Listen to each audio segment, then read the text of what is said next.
Ya sanibona. Nangu Real Mhlaziyo, umfana omncane wafethu usanda kufika la ku social media.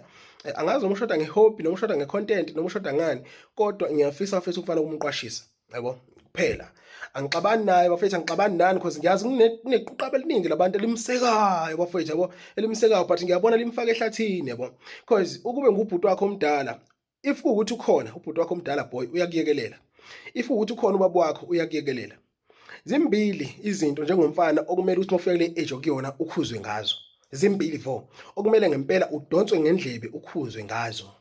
One, umfazi womuntu, ingoduso yomuntu awusondeli eduze komfazi womuntu. Noma ngabe uyabona ukuthi akajabule kangakanani and wena ukhephephula ukumjabulisa. Uma esengumfazi womuntu noma eseyingoduso yomuntu awusondela umthinti. That is point number 1. Isifundiso number 1. Isifundiso number 2. Awudlaleli eparishini lomuntu.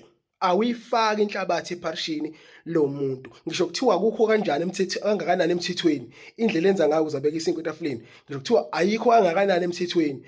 Wena mawungelona iphoyisa awusondeli, awudlaleli lapho because even amaphoyisa amanye awo esikhathini samanje awasondeli, awadlaleli esinkweni somuntu.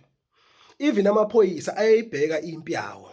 Awukwazi boy ukuvuka ekseni almost every day uvukela umuntu oyedwa nje kuzokhuluma ngaye, umehlisa isithunzi, umdicilela phansi nomsebenzi wakhe. Awukwazi boy, awukwazi ntwana.